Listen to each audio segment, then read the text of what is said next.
Back in 1974, I was a young captain then, posted to a unit located in high altitude on the Himalayan borders of India. My signal company consisted of detachments providing wireless communications to combat elements all along the border in the central Himalayan range. There were a few men at the headquarters also who manned the telephone exchange and provided local telephone connectivity. We were authorized one jeep and a couple of mules since there were no roads in the forward areas. It was the time of September and the weather was fairly cold. The unit's yearly administrative inspection was coming up in a month.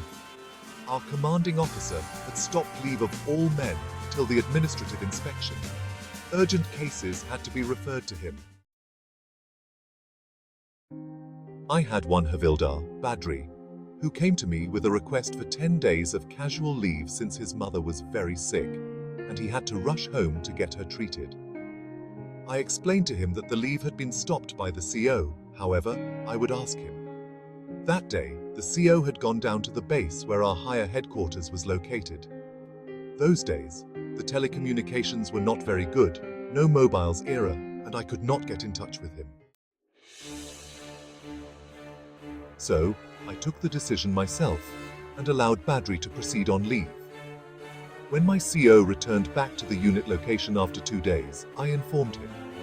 He was very annoyed and let me have it for disobeying his orders. My men also came to know that I had got a good dressing down from the CO. After 10 days, Havildar Badri returned from leave and we all prepared well for the administrative inspection, which went off well. It was then the month of November and it had started snowing. Due to the change of weather, some men of my company had fallen sick. Havildar Badri was located in a detachment about 3 miles away at a hilltop called Pathar, or Stones, from our HQs. Even Badri had climate change effects and was suffering from high fever. He was placed by the medical officer as sick in quarters, a term implying complete rest. I was called by my CO, who informed me that the divisional commander was coming for a sudden visit that afternoon, and besides visiting our HQs, he would also visit Pathar location. Therefore, necessary telephone communications must be provided both at HQs and Pathar location. This entailed laying of field cable for a distance of 3 to 4 miles. Since time was at premium, we decided to start laying the field cable from both the ends, that is HQs and Pathar. I was then informed by my radio detachment at Pathar that 2 of their men had accompanied a long-range patrol and were not available.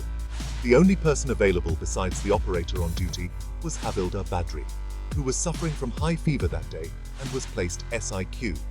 So I, along with 2 men, carried field cable on our backs in dispenser packs and started laying cable uphill from HQ's location towards Pathar.